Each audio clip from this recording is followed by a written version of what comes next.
मित्रांनो, आपल्याला लहानपणामध्ये नंदीवाला दिसायचा, त्याबद्दल आपल्याला खूप मोठे आकर्षण वाटत असायचे. नंदीचा व्यवसाय हा भटक्या समाजातील लोकांचा पारंपरिक आणि पिढ्यानपिढ्या चालणारा व्यवसाय आहे. नंदीवाले गावामध्ये येतात, काहीतरी भविष्यवाणी सांगतात, लोक त्याच्यावर विश्वास ठेवतात आणि त्यांचा नंदी त्या गोष्टीवर मान हलवत असतो.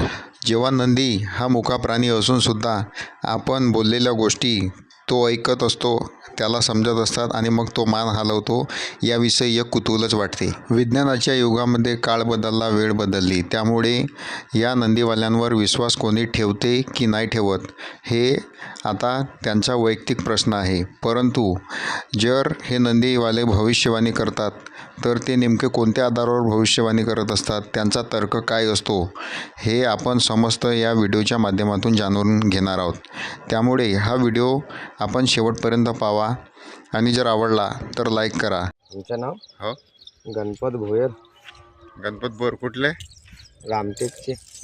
रामटेकचे. हा किती वर्षापासून नंदी आहे तुमच्याकडे? हा झाला 2 वर्ष. 2 वर्ष. हा किती दात होता तेव्हा? हा होता 4 दात. मग याला ट्रेनिंग वगैरे कशी देता तुम्ही? शिकवा लागते ते. कशा पद्धतीने शिकवता?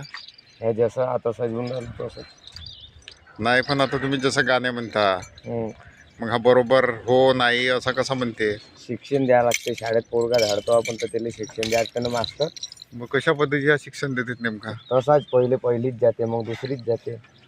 तसंच काम यांचं राहते. हो, पहिले पोरगा पहिलीच जाते, दुसरीच जाते, पण त्याला शिकवा लागते आडवी रेषा, उभी रेषा, बस तसं काम अडकिता, आघाडी. पहिले उभं रोडानं घुमवा लागते, हा. मग बाईच्या घरी धाडा लागते. मग असं डमरूच वाजवते का घरी शिकवतात? नाही, डमरू नावाचं. खाली हा. मोकाट. हा, खुला मुकाट. तर आता उदाहरण द्यायला एखादी गोष्ट विचारा, काय यंदा पाणी किती पडेल, का पडेल, कसा का सांगाल? तेवढा ना शिकवला, कामापुरता शिकवला. कामापुरता म्हणजे कसा? घर घुमले. घर घुमणे म्हणजे कसा? असे आमचे ते पोळ्याची बैल फिरतात नाही याच्यात, याच्यामध्ये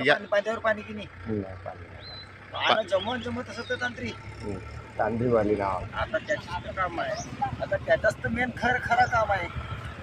दुसरं सगळ्यात मोठं महत्वाचं काम आहे साहेब. मग आता हे असे नंदी वगैरे किती घडले तुमच्याकडे आजपर्यंत? हे हो, एका पिढीतूनच झाले. हा, म्हणजे तुमचा मुख्य व्यवसाय म्हणला तर नंदीचाच? खानदानी धंदा. खानदानी धंदा. एका दिवसात होते 1000-5000? नाही का? हा, झाले 200-300-500 1000-2000 रुपये. फाड आहे का ते हलवलं पडलं बा म्हणून. तर जास्तीत जास्त इन्कम कुठे, शहरात होते का खेड्यात होते? शहरात. शहरात. शहरमध्ये 500-500 नोट देत असतील ना? नाही का? हा, 10 रुपये 20 रुपये. खेड्यातलं काम कसं आहे, तांदूळ घेतो चालू भाऊ. हो का? तांदूळ इथं महाग आहेत ना, 60 रुपये किलो. जास्त थोडी होते 5-6-10 किलो. 10 किलो. मग हा बरोबर ओझा धरते कोण? नंदी? हो. अच्छा. याच्या पाठीवर बसला तर मारायचा नाही? अरे ते आपली जागा ना.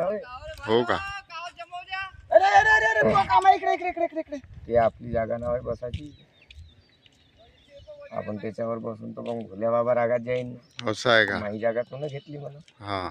त्याच्यासाठी आपली बस. आता तुम्हाला एक वाजवून दाखव थोडसा. डम डम डम डम. बिलकुल. का वाजवते? हा, डमरू. टाईम आहे डमरू वाजवाले. हा, टाईम आहे डमरू वाजवाले. किती वेळ आहे? लागेल तरी 15-20 मिनिट. मग याला धुत्या का नाही धुत तुम्ही? बिना धुतल्याचा कसा राहील? आता झाली का सकाळी आंघोळ्याची? नाही, 2 दिवसच्या बाद धुवा लागते.